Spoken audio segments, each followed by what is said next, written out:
I rewrote the cliche emoji movie into a dark story about digital dictatorship, emotional control, toxic positivity, and the fight for authentic self-expression in a world that demands you smile and shut up.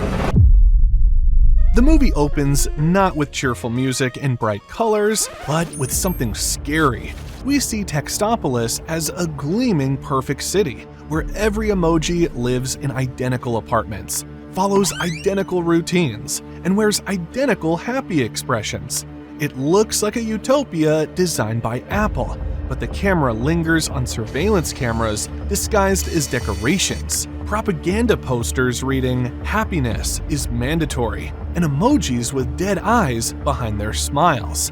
At a school, a propaganda film is being shown to young emojis. One face, one purpose, one expression. The narrator cheerfully explains. Deviation is corruption. Conformity is happiness. Report any malfunctions immediately. We see young emojis being tested, their faces scanned by machines. Those who show even a flicker of the wrong emotion are taken away for correction. Gene wakes up on his first day of work at the text center. Unlike the original where he's just quirky and nervous, here Gene is terrified. His parents, Mel and Mary, have spent his entire life teaching him to suppress his emotions to maintain the perfect face, no matter what he feels inside.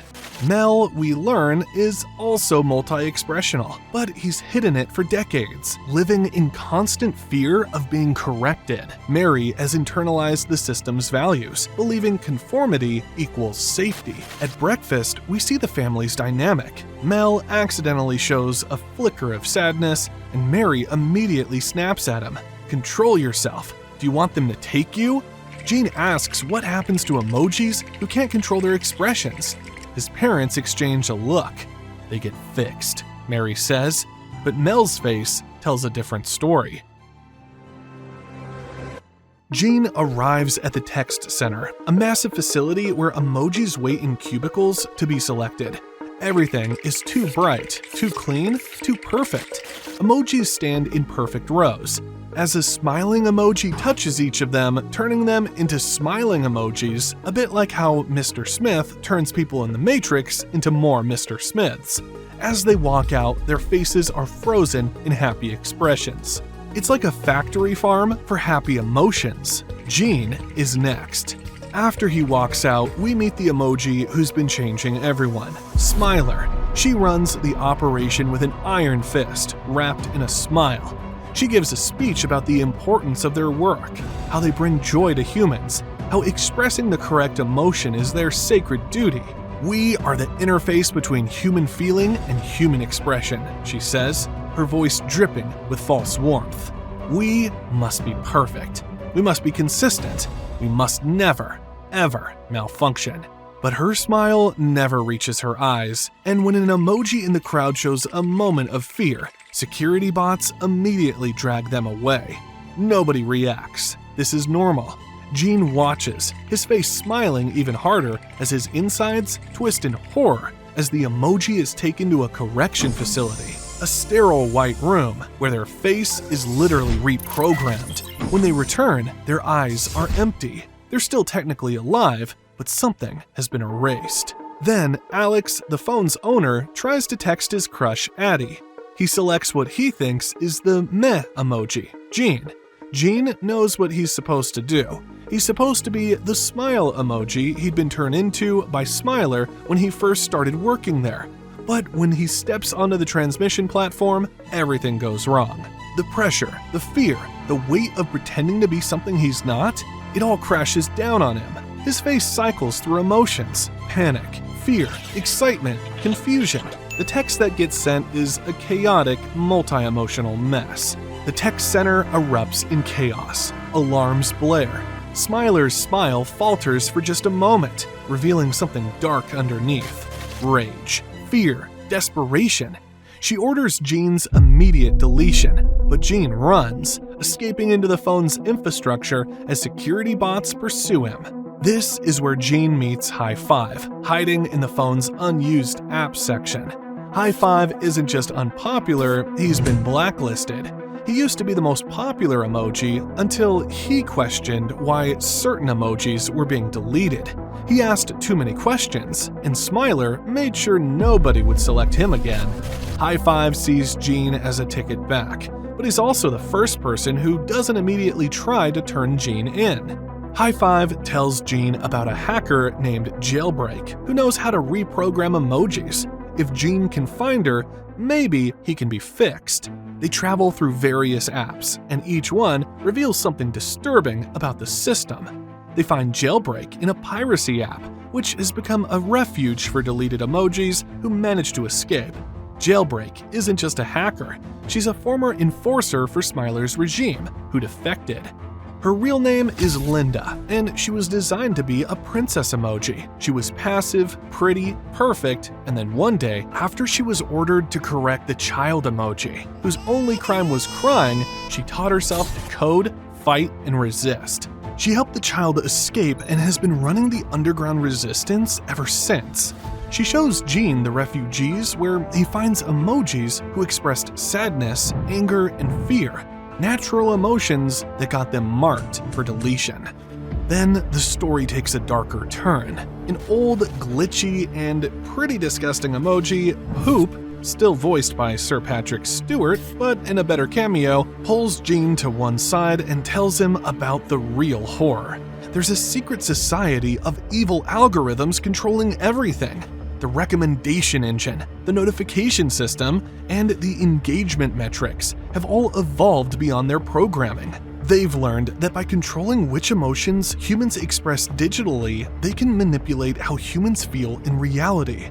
By forcing every emoji to be the smile emoji, it stops kids from expressing negative emotions, causing those negative emotions to get bottled up and get worse and worse.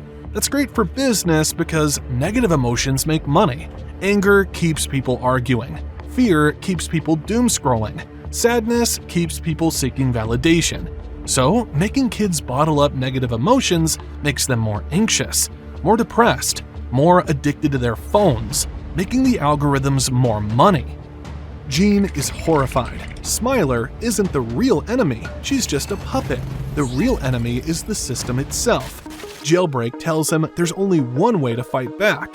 They need to find a way to broadcast the truth to every emoji in Textopolis simultaneously, and that should wake them up, snap them back into their true selves, and trigger a mass uprising. But there's a problem. To broadcast every emoji, they need access to the text center's main transmission array, and that's exactly where Smiler is waiting for them. Gene, High Five, Jailbreak, Poop, and the Resistance plan their attack. They'll break into the text center during peak usage hours when everyone's focused on processing texts. Gene will get into the transmission array and broadcast his multi-expressional face to every emoji, showing them that emotional authenticity is possible and hoping the rest will snap back into who they really are. Meanwhile, back in the human world, Alex is struggling. He's dealing with depression and social anxiety, and that chaotic emoji he accidentally sent to Eddie has made everything worse. He's convinced his phone is broken and decides to take it to the store for a factory reset. If that happens, everyone in Textopolis will be erased. The Resistance sneaks into the text center. Gene's parents, who've been searching for him, arrive just as the plan begins. Mel has to make a choice. He can keep hiding his true self and turn his son in, or he can finally, after decades of fear, show his multi-expressional face and help his son. He chooses Gene.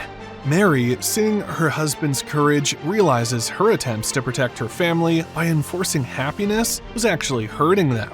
She uses her position as a normal emoji to sabotage the security from the inside. Gene reaches the transmission array, but Smiler is waiting at the door. She's not just angry, she's desperate. Without her smile, without her purpose, she doesn't know who she is. She's been programmed to believe happiness is the only emotion worth having, and Gene threatens to destroy that belief. She says she's always known about the secret society, knows she's being manipulated, but she's too afraid to face her own repressed emotions. If I let myself feel, she says, her smile finally cracking, I don't know what I'll become. Jean tells her she doesn't have to be afraid, that feeling everything, the good and the bad, is what makes them real. But Smiler can't accept it.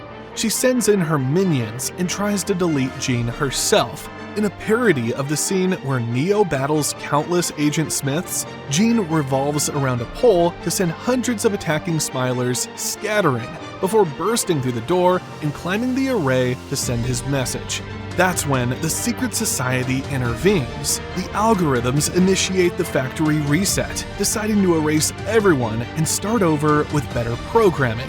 Jean has seconds to make a choice. He can either escape to the cloud and save himself, or stay and fight for everyone's freedom. Jean chooses to stay. He accesses the transmission array and broadcasts his face to every emoji in Textopolis. At first, it doesn't work. So instead of just showing them multiple expressions, he shows them everything.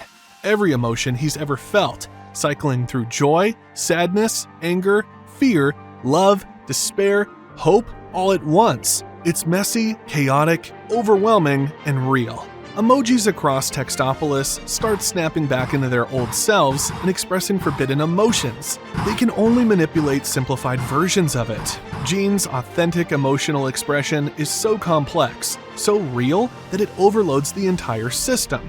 The factory reset stops. The surveillance system crashes. Smiler's control crumbles. And for the first time in Textopolis' history, every emoji is free to feel and be their true selves. In the human world, Alex sees something strange on his phone. Instead of a single emoji, he sees a complex string of different emotions. It's Jean's broadcast. It's messy and imperfect, but it's honest. It actually expresses how Alex feels. Scared, hopeful, confused, excited, all at once. He realizes this is the first honest thing he's ever tried to send Addie. He cancels the factory reset and sends the message. Addie receives it. She's confused at first, but then she understands. She responds not with a single emoji, but with her own complex emotional expression. It's a moment of genuine connection in a world of performed perfection. If you want to watch me rewrite Megamind 2, click here.